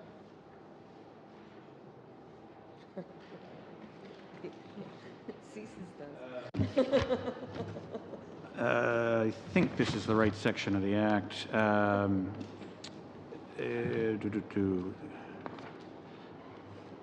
No, I don't actually have a definition. I'm sorry, Minister. I have a different section of the Act in front of me for different purposes. Could we ask you to submit that? Monsieur Coulomb might have that. Well, my colleague John. Michelle? Yeah. Well, it's a long definition because there's like 6, 7 categories, but I can provide the copy if you want. Looks like I've got it in front of me right now, so I'll review that in time. Do we have time for Madame Watts to ask a question? You'll get 5 minutes. I'm done my questioning actually for now. Okay. But we'll get you for 5 minutes. Okay. So let's push on to Mr. Diorio, s'il vous plaît. Bonjour, Monsieur le Président. Bonjour, merci. Well, thank you, Mr. Chairman, and thank you all for your precious collaboration with the committee and for the work that you do. Now, my question is for Commissioner Paulson and to Director Coulomb, and if anyone else would like to contribute, I would also appreciate that. Now, I'm looking at Section 8B. It says that the committee's mandate, there's A, is to review the legislative at the aspects under A, and then it says the minister determines that the review would be injurious to national security and that any activity carried out by a department that relates to national security, intelligence, etc. The problem that I have with this is that the members of this committee are bound by secrecy. They take an oath. They cannot disclose information that they receive. Now, if they can't disclose any information they receive, how is it that communicating information to them, giving them, could be injurious to national security? Mr. Paulson, Mr. Coulomb, in your organizations, people work in secrecy. They work as part of teams. There are a number of people already aware of the information. Disclosing it to 7, 9 people more, how would that be injurious to national security? Colleagues can add in as they see fit. Clause 8B is very much focused on determining whether or not there is a certain review as opposed to information. So at a higher level, is there a certain review of a certain matter which would be injurious to national security, and as a result of that wouldn't be appropriate to pursue. So for example, if there was an active ongoing operation where there was some dimension of it where there was a potential injury to national security and the minister determined in that circumstances that it was appropriate, there would be a limit there. But it could well be that when you're looking at the application of 8B, if the committee wants to look at a certain area, perhaps there's only 10% of what they want to look at which would engage 8B, and there's 90% that could proceed. As they then proceed against that particular 90%, There's the subsequent provisions that exist in terms of access to information and exemptions that apply. But 8B is focused at that higher level just in determining, is there a specific matter which is just in and of itself beyond review? And I'd invite my colleagues to comment further as they see fit. Non, j'ai rien d'autre à ajouter, non. I have nothing further to add.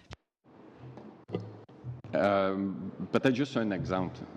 Well, perhaps an example. It's more of a question of timing rather than providing information. If we look at what happened on August 10th, if that had been over 3 or 4 days, if it had been an anti-terrorism investigation that was fast-tracked, where a lot of resources were involved, and at the same time, resources had to be provided or earmarked to providing information to committee members that would have distracted from the operation as it was underway and unfolding, then we would ask for that review to be postponed. So it's once again an issue of timing, not so much refusal to give the information.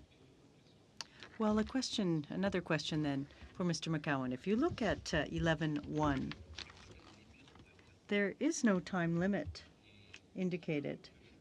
And that's a bit interesting because information would be disclosed or released to committee members, but it doesn't say how long they need to keep that information secret.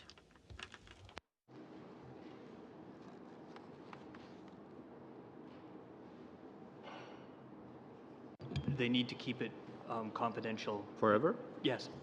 Life? That's Yes. the same requirement for public servants. Okay. So just like a lawyer in carrying on his mandate Exactly. is has to retain secrecy of whatever was entrusted in the course of his profession. Same thing here. Exactly, and as my colleague noted, this is similar to the requirements that are imposed on public servants that have access to this kind of information. And if it is otherwise disclosed, so let's give an example. WikiLeaks makes the documents public. Then I started an investigation. You come in. And then it's protected because it impacted national security. Yeah, Commissioner. I think it gets interesting in the context of if information is in the public domain, and then it is very complicated because I think it's hard to give you a precise general response because the nature of what might be in a WikiLeaks leak might be one slice of a broader piece of information. And so this advice I wouldn't give parliamentarians or any member of the committee, but if a staff member or a former employee said, oh, well, it's on WikiLeaks, I can talk about everything I've learned on that issue, I would counsel them to be very careful. Thank you. Thank you, Deputy. Ms. Watts. Much. I've just got 3 questions in terms of now in drafting of Bill C-22, did each of the agencies provide input into it?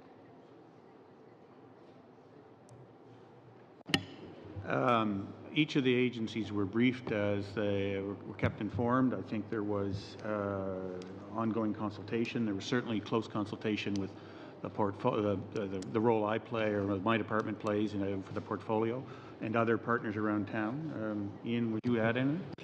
Yeah, as part of the development of the process, a range of actors who are implicated around town were consulted on the development of this. Okay, so consulted and had input into the contents of the bill. Yes, and also ultimately it's the legislative drafting section of Justice who takes that and puts it into the frame that's before you now. Okay. Now, going across the country, we heard a lot from a lot of people in 5 or 6 cities that we're in terms of the different organizations working in silos and just in terms of the different cultures and the different organizations. But I did want to hear how that sharing of information, working together, is that a factual statement or is there more work to do around that? And I don't want an answer from you two. Or is it just terms of developing developing the relationships and sharing, or is there formal? So.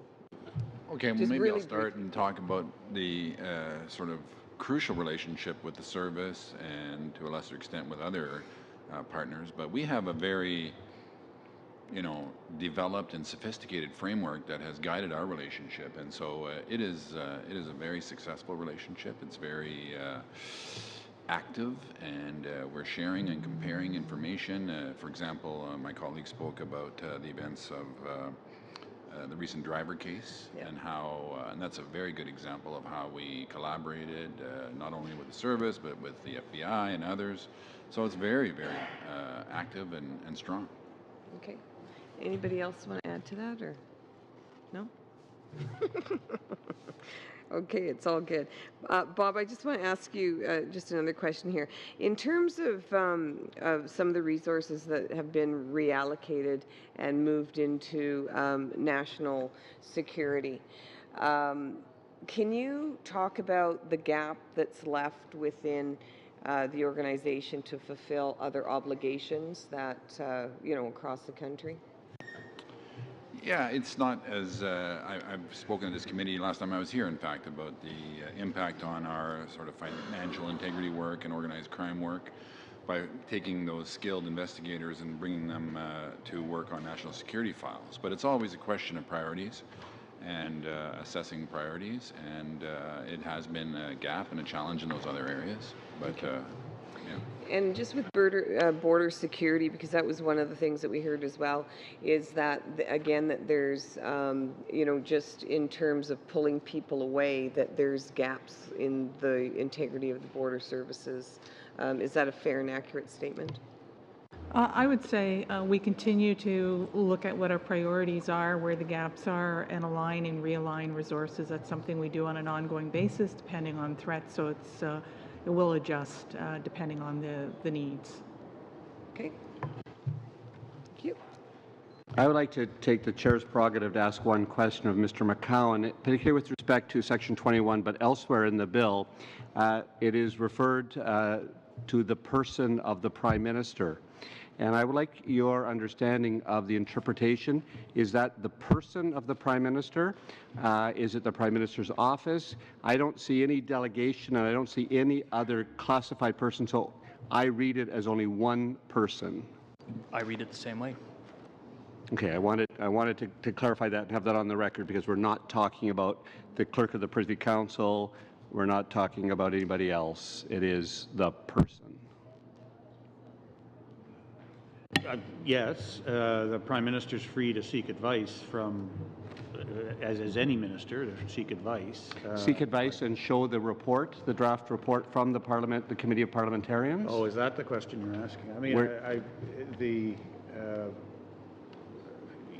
Ian, you're the expert, but certainly in the context of, from a ministerial perspective, the minister will be seeking advice from officials when he is in a dialogue with the committee, or frankly with agency heads, about what's appropriate level of information to share, and may choose not to take the advice of the agency heads and in fact direct them to share information. So the minister will seek advice from a variety of quarters. The role of the Prime Minister?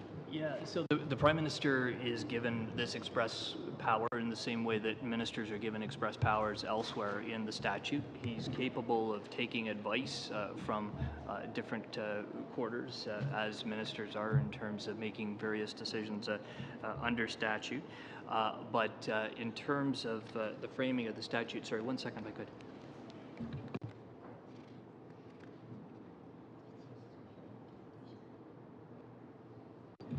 But the decision is framed in terms of a decision of the Prime Minister. Decision of the Prime Minister, and I'm just reflecting on Mr. Diorio's comments regarding privacy, secrecy, and those sorts of issues. When one asks for advice, they have to ask a question which is based on something. How does that happen? This feels different than a minister getting advice on other issues. I don't know whether it is, though. If it isn't, I would like to know that. The Prime Minister would have to consult in terms of the nature of the information in question. I mean, you can't obviously consult in quarters where it wouldn't be appropriate to consult in terms of sensitive information. But it sounds like you're interested in more detail on... And to be clear, I'm not worried about this Prime Minister.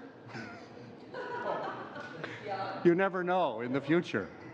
If it would be helpful to the committee, I'm certainly willing to undertake to see if there is additional information that we can provide to the committee in terms of how this particular provision would be approached.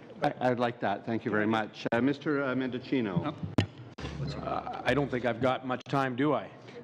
Not that I in any way begrudge the chair for using his prerogative. If I had to share my time with anybody at this table, it would be you. I would just say thank you to all of the witnesses for their evidence today. I was going to beg the committee's indulgence to go for 3 more minutes from you and 3 more minutes for Mr. Diorio, if the committee and the witnesses are willing. To Mr. Diorio or Mr. Dubé? Would you like? Or would you like to give it to Mr. No, I'm happy to yield my time to Mr. Dubé. I have one last question, so I'll keep it short, being mindful of the later hour than we're used to. C'est juste concernant It just deals with 8B, which enables the minister to block an investigation, to prevent an investigation. I'd like to understand the rationale behind that. There are a number of the other aspects in the bill and existing pieces of legislation that ensure the confidentiality of a review. The investigation or review as such is confidential. So why would the minister prevent the parliamentarians from taking action if it won't be disclosed or made public based on the discretion following that?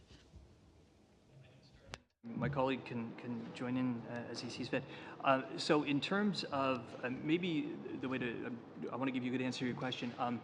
If you look at other Westminster jurisdictions, there's take issues of reviewing of ongoing operations. There's a number of other Westminster jurisdictions that don't allow that. There's a number that allow for it in a more limited fashion than what's being contemplated here. Given that this is a very broad potential right for the committee to pursue, there has to be a check and a balance in the same way that all of the other Westminster jurisdictions have checks and balances. Indeed, as I say, some of them in the example of ongoing operations don't even allow any of that to be reviewed by the committees that are parallels to the ones that's being contemplated here. So in this instance, you would have to have a minister convinced that this threshold is met in a given instance. Perhaps it would only be met for a period of time, and after some period of time, it would be possible for the committee to look at it. But the bottom line is that it's a check and a balance, which is similar to what you see in all of the jurisdictions, again, based on the extraordinary brand of information that the committee would have at its disposal. I don't know if you want to... I would just very quickly go back to the example that the director of the service gave, which is an ongoing operation that is, depending on timing, is at a particularly critical point, and the actual shift of the resources required to respond effectively to what the committee is asking is having a material impact. It's a very high threshold, and as Minister Goodale has said, regular exercise of this check and balance, as Ian's described it, will be a problem. I think you would expect to see it exercised very, very rarely. Certainly the direction described by Minister Goodale is one that it would be, if it were exercised, it probably would be very rare and temporal, as in not that particular issue at this time, but very, very soon, as soon as possible. Is that threshold defined, or is it just assuming an ideal world? Again, it's like one of the other questions I had earlier. It's hard to create a definition that fits with every possible scenario. And I think it is the practice of the relationship that the ministers talked about, and as many members have, the relationship over time between members of the committee and the service heads and the various ministers of the cabinet, that people will begin to assess, well, we know we're going to get to that point. Do we need to do that today, or can we wait till that particular issue? There may be times where there is a conflict, and that's where the role of a minister will come in. But it's hard to provide that kind of definitional precision that is not, as Mr. Clement described, of you're defining something in, or you may be defining something out, as opposed to actually creating a forum where the members of the committee and the agency heads and ministers actually have a dialogue about in a safe place that's secure, that actually says, well, here's the reason. It's a very different environment, a very different context than what's been traditionally governed the nature of the dialogue with parliamentarians, a much more open one. Thank you, Deputy, and I hope you see our committee as effective and now magnanimous as well. We are. It's I don't want the committee to move for a minute. I've got a couple things I need to do. It's great to be surrounded by such fine public servants. So on behalf of the committee, thank you not only for today, but for your work on the safety, security, and human rights of Canadians. So thank you for your work. Committee, I just want to make one suggestion for a change to our calendar. We'll have a lot of quality time, 4 more meetings on C-22 with witnesses. Right now, we have the amendments scheduled for the noon of November 23rd. I'm going to suggest we move that to the end of day on the 23rd, the 25th. I've worked with the clerk and analysts. We will, on the 24th, receive the summary of evidence from the National Security Framework studies thus far. Unfortunately, that evidence won't be able to inform your amendments. I know you're already writing them anyway, but it will be able to inform our discussion about the amendments when we come to clause by clause on Tuesday, the 29th of November. So that's, we're moving the clause by clause was going to be on the 24th. We're moving it to the 29th so you can get the summary of evidence on the 24th and use it in your deliberation. Is that okay? One last thing, Mr. Dubé has presented a notice of motion. I have 2 more things. And we will deal with that on Thursday at our meeting, so we'll take 5 minutes. You'll draw that to your attention. And I just wanted to note that it was Chad Richards' last day working with Mr. Miller. And he served Mr. Miller well this year, and he served our committee well. So good luck with your next venture. Thank you. The meeting is adjourned.